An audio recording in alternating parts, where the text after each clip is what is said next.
بعد 7 سنوات من الدراسة في الطب يجد الطالب نفسه أمام خيار اللجوء إلى الميدان العملي كطبيب عام أو مواصلة الدراسة واختيار التخصص. هذا هو حال الأطباء المختصين في أمراض الكلى.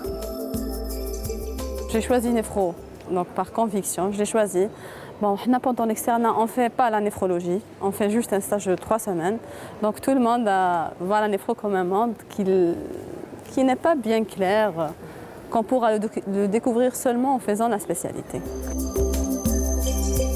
من بين الأشخاص الأكثر عرضة لمرض الكلى هم الأفراد المصابون بداء السكري وبارتفاع الضغط الدموي. En Algérie, surtout ces dernières années, on reçoit beaucoup plus les diabétiques et les hypertendus.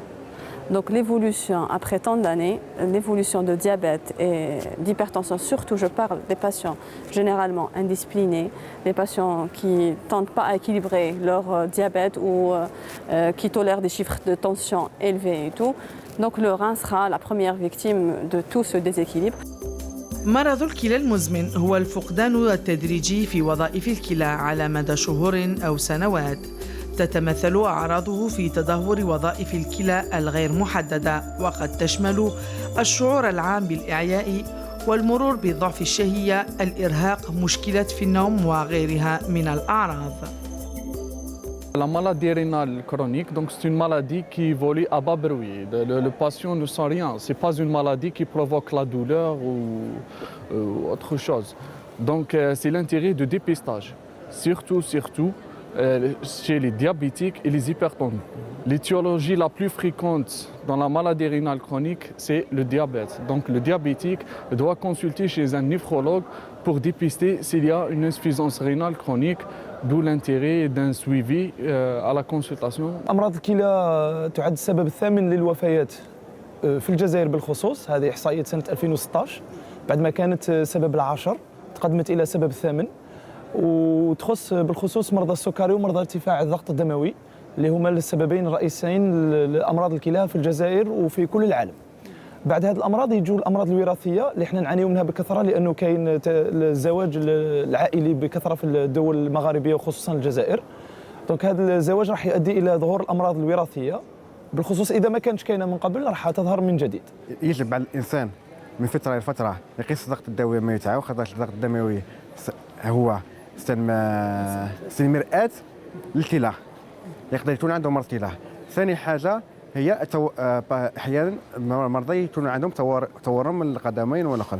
هذه معناتها باللي الكلى يضيعوا البروتينات، لذا يجب الانسان لما يشوف تورم في القدمين او في اليدين يجب يروح عند الطبيب العام اولا، ثم هو يعطيه. ثاني الناس يجب عندهم تشخيص مبكر، خاصه عندهم امراض مزمنه.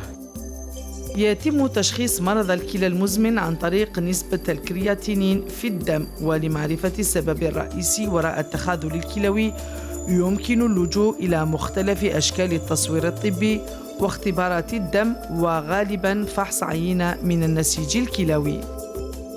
Généralement, les diabétiques et les hypertendus, c'est à travers des analyses. Généralement, c'est leur médecin traitant qui fait un bilan rituel au cours de la consultation, donc qui trouve soit une dégradation de la fonction rénale, soit une protéinurie. Donc, il nous envoie ces malades qu'on les suive au fur et à mesure des années. Chez le diabétique et l'hypertendu, c'est clair.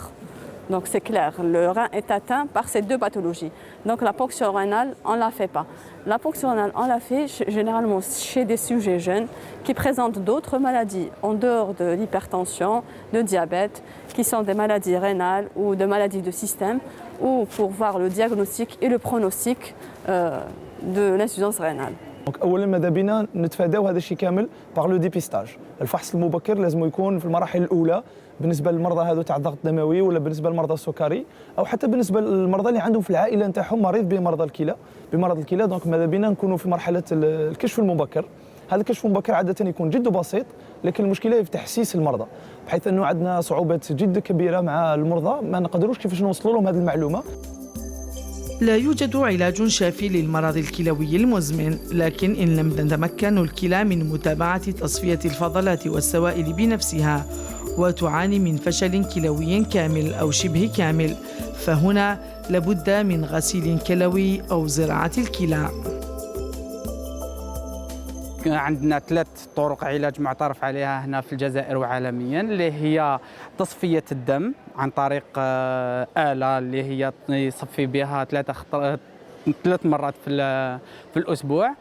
كاين ثاني التصفية عن طريق البطن، والأهم من ذلك العلاج الأهم اللي الوزارة الوصية راهي تسيي باش يكون ذو أهمية عندنا هنا في الجزائر، هي زرع الكلى. دونك عن طريق ان دونور فيفون ابارونتي. بحكم أن مرض الكلى هو مرض صامت عموما، فلا بد على الأشخاص إجراء فحوصات دورية لاكتشاف المبكر لهذا المرض، وبالتالي تفادي الوصول إلى مرض الكلى المزمن.